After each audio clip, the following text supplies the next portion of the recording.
کسی عالم نے کہہ دیا ہے تو آپ اس طرح کر کے اس کا غلط مفہوم نہ لیں. کسی قاری صاحب نے, اور قاری صاحب کو شوق کوئی نہیں ہوتا پیسے اکٹھے کرنے کا, وہ تو کمیٹی والے کہتے ہیں نہ اکٹھے کیے تو چھٹی کرا دینی ہے, اس لیے وہ اکٹھے کر لیتے ہیں بیچارے کئی دفعہ اسپیکر کھول کے. تو اب وہ جو سن رہا ہے اس کا بھی پریشر بڑا ہوا ہے, کہتا ہے ساؤنڈ ہی نہیں دیتا پہ پہلے. تو بارک اللہ فی اہلک و مالک, اللہ تیرے اہل میں بھی برکت کرے, اللہ تیرے مال میں بھی. یعنی جب بھی تمہیں کوئی ہدیہ دے تو اس کے مال کے لیے بھی دعا کرو اور اس کی اولاد کے لیے بھی دعا کرو. یہ حضور نے ہمیں سکھایا ہے. قرض ایک صحابی پہ بڑا چڑھ گیا تو حضرت عبداللہ ابن مسعود سے کہنے لگے قرضہ بڑا چڑھ گیا, فرمانے لگے تمہیں وہ دعا نہ سکھاؤں جو ہمیں نبی پاک نے سکھائی ہے. فرمایا اگر تمہارے اوپر پہاڑ کے برابر بھی قرضہ ہوگا تو اللہ تمہارے قرضے کا بندوبست فرما دے گا. پر مسئلہ یہ ہے دعائیں یاد کرنی پڑتی ہیں اور پڑھنی پڑتی ہیں. یاد کرنی پڑتی ہیں اور ہم ہیں تعویذ پہ لگے ہوئے کہ کچھ لکھ کے دے دیں تاکہ باندھ لوں. دعا سکھائی نبی پاک نے, کیا فرمایا اللہم اکفنی بحلالک عن حرامک واغننی بفضلک عمن سواک. فرمایا یہ دعا مانگا کرو, اے اللہ مجھے کفایت کرنے والا رزق عطا فرما اور مجھے حرام سے بچا, اور مجھے اپنے فضل کے ساتھ دوسروں سے بے نیاز کر دے. یعنی اس کا سادہ ترجمہ یہ ہے کہ اللہ بندوں کا محتاج نہ کر, مجھے اپنا محتاج. فرمایا یہ دعا پڑھو ادائے قرض کے لیے, ادائے قرض کے لیے یہ دعا پڑھو. اللہ تبارک و تعالی پہاڑ کے برابر بھی قرضہ ہوگا تو تمہیں اللہ اس سے نجات عطا کر دے گا. نبی پاک صلی اللہ تعالی علیہ وسلم نے ایک حدیث میں غصے کی دعا بھی بتائی ہے. ویسے میرے خیال میں لوگوں کو غصہ نہیں آتا, آج کل غصہ نہیں آتا, لوگوں میں تکبر آ گیا ہے. اپنے سے چھوٹے پہ غصہ آتا ہے, اپنے سے تگڑے پہ کیوں نہیں آتا؟ جس آدمی نے گلی پہ خیرات مانگنے والے پہ غصہ کیا وہ ایس ایچ او صاحب پہ کیوں نہیں کرتا؟ غصہ تو غصہ ہے نا, سب پہ ہونا چاہیے, لیکن بڑا سمجھدار غصہ ہے. غریب آدمی کو دیکھ کے غصہ آتا ہے, امیر آتا ہے تو غصہ نکل جاتا ہے. تو میں تو کہتا ہوں لوگوں کو غصہ, اگر تجھے غصہ آتا ہے تو مار دیوار کے ساتھ ٹکر تیرے غصے کی سمجھ آئے. یہ کس قسم کا غصہ ہے جو غریب پہ ہی ہاتھ اٹھا رہا ہے؟ تو خدا را خیال فرما. غریبوں کے حق میں بڑا غصہ, مجبوروں کے حق میں بڑا غصہ, ماتحتوں پر. اور اگر چودھری صاحب آ جائیں تو پھر بہانہ بنا لیتے, کہتے غصہ تو مینوں بڑا آیا سی, پھر میں کہا میرے گھر آیا ہے, پھر بہانہ بنا لیا. ایسے نہیں کرو. نبی پاک صلی اللہ علیہ وسلم نے دعا سکھائی بخاری میں, فرمایا جب غصہ آئے تو پڑھا کرو اعوذ باللہ من الشیطان. آتی ہے نا دعا ماشاءاللہ, اعوذ باللہ من الشیطان. جب غصہ آئے تو یہ والی دعا پڑھ لیا کرو. نبی پاک علیہ الصلوۃ والسلام نے ارشاد فرمایا کہ جب تمہارے بھائی کو چھینک آئے نا تو چھینک آنے والے کو کہنا چاہیے الحمدللہ. چھینک آئے اس نے کیا کہنا ہے؟ یاد ہو جائے گا کیا کہنا ہے؟ الحمدللہ. اور جو سنے اس نے کہنا یرحمک اللہ. کیا کہنا ہے؟ یرحمک اللہ, اللہ تجھ پہ رحم کرے. یہ پڑھنا ہے اس میں. حضرت عبداللہ بن مبارک رحمۃ اللہ تعالی علیہ نا دریا کے کنارے کھڑے تھے, کشتی سے اترے تھے ابھی اور وہیں کھڑے تھے. تو ایک آدمی, دو چار لوگ کشتی میں کنارے سے آپ کے پاس سے گزرے تو ایک کو چھینک آئی, اس نے کہا الحمدللہ. اب سنت ہے کہ جواب دو یرحمک اللہ, اللہ تیرے اوپر رحم فرما. جواب دینا تھا لیکن وہ کشتی تیزی سے گزر گئی. حضرت عبداللہ بن مبارک رحمۃ اللہ تعالی علیہ نے ملاح کو بلایا, فرمانے لگے اس کشتی کا پیچھا کرنا ہے. وہ کہنے لگا سواریاں بیٹھیں گی تو جاؤں گا. اس زمانے میں جو پوری کشتی کا ایک سائڈ کا کرایہ تھا وہ 5 دینار تھا. فرمانے لگے تو نہ اس طرح کر, اسپیشل مجھے لے جا بٹھا کے. کیا لے گا؟ اس نے کہا 20 دینار لوں گا. فرمایا 20 ہی دوں گا. اس کشتی کا پیچھا کیا اور جس آدمی کو چھینک آئی تھی نا اس سے جا کے یرحمک اللہ کہا. اس نے جواب میں جزاک اللہ کہا. تو آپ فرمانے لگے میرا کام ہو گیا, واپس چل. ملا دنیا دار تھا, وہ سوچنے لگا. پہلے تو اس نے سوچا میرا کیا ہے, 20 دینار تو ان کے گئے ہیں. لیکن جب اترنے لگے نا تو 20 دینار دیے یا 20 درہم دیے. تو وہ کہنے لگا حضرت جی صرف ایک لفظ کہنے کے لیے آپ نے اتنا پیسہ خرچ کر دیا. فرمایا لفظ کہنے کے لیے نہیں, اپنے مصطفیٰ کی سنت ادا کرنے کے لیے, اپنے نبی پاک علیہ السلام کی سنت ادا کرنے کے لیے. یرحمک اللہ, اللہ تیرے اوپر رحمت کرے. کس طرح کا خوبصورت انداز سکھایا. دیکھیے ایک حدیث ترمذی شریف میں نبی پاک صلی اللہ علیہ وسلم نے فرمایا کسی بیمار کو دیکھ کے یا کسی مصیبت میں مبتلا آدمی کو دیکھ کے تم یہ دعا پڑھ لو، تمہیں کبھی وہ مصیبت نہیں آئے گی۔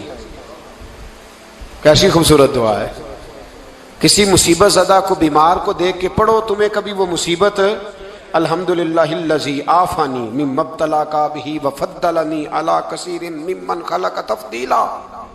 اللہ تعالیٰ کا شکر ہے جس نے مجھے اس مصیبت سے عافیت دی اور اس بیچارے کو یا تجھے اللہ نے مبتلا کیا، اور اللہ نے مجھے اپنی بہت ساری مخلوق پہ فضیلت دی ہے، یعنی اللہ نے مجھے بڑا اچھا رکھا ہوا ہے یار، میں تو الحمدللہ بڑا اچھا ہوں، دیکھو بیچارہ۔ یعنی یہ دعا بھی ہے اور اپنے اوپر شکر ادا کرنے کا ایک اعلیٰ حضرت فاضل بریلوی رحمت اللہ تعالیٰ علیہ کو نا گلے کے اندر چھوٹی چھوٹی 2 پھنسیاں نکل آئیں، تو اس زمانے میں طاعون کا مرض پھیلا ہوا تھا۔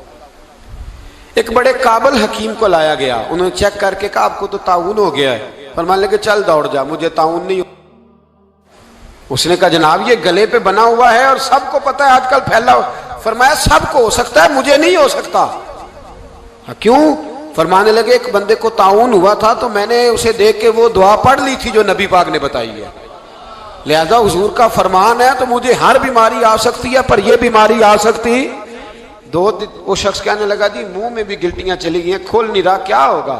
اعلیٰ حضرت نے کالی مرچ منگوائی، اسے پیس کے زبان کے نیچے رکھا تو ساری بیماری دور ہو گئی۔ فرمانے لگے بلاؤ نہ ذرا اس حکیم کو جو کہتا تھا طاعون ہو گیا ہے، وہ تو صحیح ہوتا ہی نہیں اتنی جلدی۔ فرمایا ہر چیز بدل سکتی ہے پر میرے نبی کا فرمان نہیں بدل سکتا، میرے رسول پاک علیہ السلام کا فرمان نہیں بدل سکتا۔ تو عزیز دوستو، نبی پاک، اب بڑی خوبصورت بات آئی، ساری خوبصورت تھی، بڑی پیاری بات آئی۔ دنیا میں سب سے حسین چہرہ اللہ نے اپنے رسول کو عطا فرمایا ہے۔ نبی پاک کا چہرہ بھی حسین ہے، مکھ چند بدر شاہ شانی ہے، متھے چمک دی لاٹ نورانی ہے، کالی زلف تے اکھ مستانی ہے، مخمور اکھی ہے مد بھری۔ پیارا چہرہ ہے حضور کا، جتنا چہرہ پیارا تھا اتنے ہی حضور کے اخلاق بھی بڑے پیارے تھے۔ لیکن میرے نبی پاک علیہ السلام جب آئینہ دیکھتے، کیا دیکھتے؟ حضور جب آئینہ دیکھتے، ہمارے نوجوان بھی سارا دن آئینے کے آگے کھڑے رہتے، کبھی بال اس طرح کے بناتے ہیں کبھی اس طرح، تو میرا کئی دفعہ دل کرتا ہے کہ میں ان سے کہوں کہ تو آئینے کو کہہ رہا ہے جھوٹ بول، پر وہ کیسے بولے؟ تو کہہ رہا ہے آئینے کو کہ تو کہہ سب سے پیارا تو ہی لگ رہا ہے، پر وہ کیسے بولے؟ اس نے تو سچ بتانا ہے۔ ان کو آئینہ جو دکھایا تو برا مان گئے۔ تو میرے عزیز یاد رکھیے گا، نبی پاک صلی اللہ علیہ وسلم بھی آئینہ دیکھتے۔ آئینہ دیکھنا حضور کی سنت ہے، کوئی سنت سمجھ کے آئینہ دیکھے گا تو ایک دفعہ دیکھنے پر 100 شہیدوں کا ثواب ملے گا۔ لیکن نبی پاک صلی اللہ علیہ وسلم آئینہ دیکھتے کیا کہتے؟ اللہم انت حسنت خلقی فحسن خلوقی۔ یا اللہ، یہ دیکھیں حضور نے ہمیں سکھایا ہے، یا اللہ جس طرح تو نے میری صورت اچھی بنائی ہے میری سیرت بھی اچھی بنا دے۔ یہ ہمیں سکھانے کے لیے دعا، یا اللہ جس طرح صورت اچھی بنائی ہے، جس طرح تو کہتا ہے نا اس دفعہ اس وقت دیکھ لو کپڑوں پہ کوئی داغ نہیں، تو دعا کیا کر باطن کے بھی اللہ داغ دور فرما دے، یہ والا سارا معاملہ بھی ٹھیک ہو جائے۔ آخر کی طرف آتا ہوں، فرمایا جب کھانا کھانے لگو تو دعا مانگو، اور ایک روایت میں فرمایا یہ دعا پڑھ لو، کھانے میں زہر بھی ہوگا تو تم پہ اثر نہیں کرے گا۔ کھانے پہ، ایسے میں بڑی تکلیف سے کہتا ہوں کہ آج بھی ہمیں کہنا پڑتا ہے کہ بہت سارے لوگ ایسے ہیں جو ابھی بھی کھانے سے پہلے بسم اللہ نہیں پڑھتے۔ یار بڑے افسوس کی بات نہیں، بڑے افسوس کی۔ حضور نے دعا سکھائی، میں یہ دعا پڑھو گے تو زہر بھی ہوگا تو اثر نہیں کرے گا۔ بسم اللہ الذی لا یضر مع اسمہ شیء فی الارض ولا فی السماء یا حی یا قیوم، جس کی برکت سے زمین و آسمان میں کوئی چیز بھی نقصان نہیں دیتی، اور اے اللہ اے ہمیشہ زندہ رہنے والے اور قائم رہنے والے۔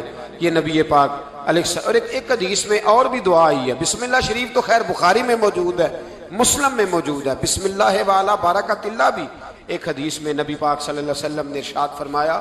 اور جب کھانا کھا چکے پھر کہا دعا مانگو، الحمدللہ الذی اطعمنا وسقانا وجعلنا من المسلمین۔ اللہ تعالیٰ کا شکر ہے جس نے ہمیں کھلایا بھی، پلایا بھی اور مسلمان بھی بنایا۔ حضرت مرزا مظہر جان جانا فرماتے ہیں کہ بارش ہوئی تھی تازی تازی، دلی میں تازی تازی بارش ہوئی تھی، ایک بابا لکڑی کے جوتے پہنے کھڑا ہوں، اللہ اللہ اللہ اسی کسے دے کچھ بھی نہیں لگ دے نہ کوئی ساڈا دردی، بابا مست ہو کے جا رہا، اللہ اللہ کرتا جا رہا. ایک طوائف اپنے کوٹھے سے اتر کے تو سیڑھیوں پہ بیٹھی تھی، ساتھ اس کا یار بھی بیٹھا تھا. بابا اپنی مستی میں جا رہا ہے تو بابا جی کے پیروں سے کچھ مٹی اڑی تو اس عورت کے کپڑوں پہ پڑ گئی. پرواہ نہیں، بزرگ گزر رہے. وہ یار اس کا دوڑا ہوا آیا، اس نے آ کر تھپڑ مارا. کا خیال نہیں سارے اس کے کپڑے آلودہ کر دیے، تو کدھر تیرا دماغ نہیں ٹھیک؟ بابے نے نظر اٹھائی، کہا بیٹے میں نے دیکھا نہیں، چل اللہ تیرا بھلا کرے، تو نے بدلہ لے لیا.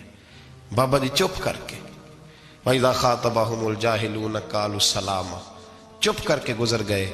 ٹھنڈ کا موسم تھا، بارش تازہ ہوئی تھی، حلوائی دودھ کاڑ رہا تھا. اس نے بٹھایا بابا جی کو پھٹے پہ، پیالہ پکڑا، دوڑ کے آگے بڑھا. بزرگ آ گئے، آئیے بیٹھیے. دودھ کا گرم گرم پیالہ شکر ڈال کے دیا. بابا جی نے دودھ پیا، پھر نظر جھکی، پھر رنگ بدلا. کہنے لگے مالک تو کتنا بے نیاز ہے، کہیں تھپڑ مرواتا ہے، کہیں دودھ پلاتا ہے.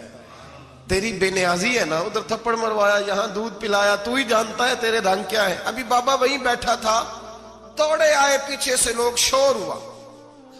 بابے کو دبوچ کے وہاں لے گئے جہاں اس نوجوان نے تھپڑ مارا تھا. کہا تو اللہ کا بندہ ہے، اللہ کے بندے بد دعا تو نہیں دیتے. ہوا کیا؟ کہا تو نے بد دعا دی ہے؟ کہا نہیں دی، بات بتاؤ. کہنے لگے اس نے تجھے تھپڑ مارا ہے، چھت پہ چڑھا ہے، پیر پھسلا ہے، گردن کے بل گرا ہے، من کا ٹوٹ گیا، مر گیا ہے، تو نے بد دعا دی ہے. بابا جی کہنے لگے یار میں نے تو دوسرا لفظ بھی نہیں کہا، بھلا ہو کہہ کے گزرا ہوں، میں نے نہیں بد دعا دی. کہا تو نے دی ہے تبھی تو مر گیا. کہا نہیں دی. کہا بابا تو بزرگ آدمی ہے، سچ بول. تو بابا جی کہنے لگے سچ سنو. پھر میں آ رہا تھا، میرے پیروں سے مٹی اڑی، اس کے یار کے کپڑوں پہ پڑی، اسے برا لگا، اس نے مجھے مارا. جب اس نے مجھے مارا تو میں کوئی لاوارث تو نہیں تھا، جب اس نے مجھے مارا تو میں کوئی لاوارث تو نہیں تھا. مجھے دشمنوں نہ چھیڑو، میرا ہے کوئی جہاں میں ابھی پکار لوں گا، نہیں دور ہے مدینہ. اس نے مجھے مارا تو میں کوئی لاوارث تھا کہ میرا بدلہ کوئی نہ لیتا. اس نے مجھے مارا ہے تو میرے یار کو برا لگا ہے تو اس نے اسے مار دیا ہے، میری تو غلطی کوئی نہیں. یاروں کا جھگڑا ہے، یہ تو دوستوں کا جھگڑا ہے، یہ تو یاروں کا جھگڑا ہے، کوئی غلطی نہیں میری، کوئی غلطی نہیں. خش خش جنہ قدر نہیں میرا، اے میرے صاحب نو وڈیائیاں، میں تے گلیاں دا روڑا کوڑا، میں گلیاں دا روڑا کوڑا. میں نو محل چڑھایا ہے سائیاں، میں نو محل چڑھایا ہے سائیاں. فرمایا اس نے مجھے لاوارث سمجھا تھا کہ تھپڑ مار کے گزر جائے، میرا کو پوچھے گا ہی نہیں. میرے رسول پاک علیہ السلام کے بارے میں رب فرماتا ہے ابھی میں تو تیرے ہوتے ہوئے کافر کو سزا نہیں دیتا کہ تو موجود ہے. یاد رکھیں حضرت فضیل بن عیاض فرماتے ہیں ایک جوان تھا، مسجد میں آیا، لوگوں سے کہنے لگا روٹی کھلاؤ. کسی نے توجہ نہ کی. اس نے کہا میں رب بتانے والا ہوں، میری طرف دیکھو تو صحیح. کسی شخص نے خیال ہی نہ کیا. پھر اس نے کہا یار تھوڑا سوچو. نمازیوں سے کہا، اہل علاقہ سے کہا، انہوں نے کہا تیری طرح کے بڑے درویش دیکھیں. مسجد کے محراب میں وہ رب کریم کا بندہ انتقال کر گیا. جب فوت ہو گیا نا، لوگوں کا مزاج ہے بیمار کو دوائی نہیں دیتے، جنازے پہ وقت پہ پہنچ جاتے. جب کوئی گر رہا ہوتا ہے تو سہارا کوئی نہیں دیتا، جب کوئی گر جاتا ہے ٹانگ ٹوٹ جاتی ہے تو تیمارداری کو زمانہ پہنچ جاتا ہے. اور بزرگ وہ نوجوان اللہ کا نیک بندہ مسجد کے محراب میں فوت ہو گیا. حضرت فضیل ابن عیاض کہتے ہیں امام صاحب نے اعلان کیا چندہ دو، کوئی لاوارث فوت ہو گیا، کفن دینا. چندہ کٹھا ہوا، کفن خریدا، جنازہ پڑا. عشاء کے بعد دفن کر کے آئے. فجر کی نماز کے لیے جب امام اور مؤذن مسجد میں آئے تو چیخیں مارنے لگے، تڑپنے لگے. دور دور تک آوازیں پھیل گئی، دنیا دوڑی آئی. کیا ہوا؟ کہنے لگے وہ جو تم نے کفن پہنایا تھا وہ یہاں پڑا ہوا ہے، اور دیکھو کفن پہ تحریر لکھی ہے. تحریر کیا ہے؟ عرش کے مالک نے فرمایا میرے دوست نے روٹی مانگی، تم نے دی نہیں. اس نے تمہیں میرے قریب کرنے کے لیے اپنی طرف توجہ کرائی، تم نے کی نہیں. اور میرا یار تمہارے کفن کا محتاج تھا، سنبھال کے رکھو اپنا کفن، میں نے اسے جنت کا لباس عطا فرما دیا، سنبھال کے رکھو. یہ کوئی لاوارثوں کا ٹولہ ہے؟ یاد رکھیں جو وارث والے ہیں، وارث والے ان کا رنگ اور ہے، جو ماننے والے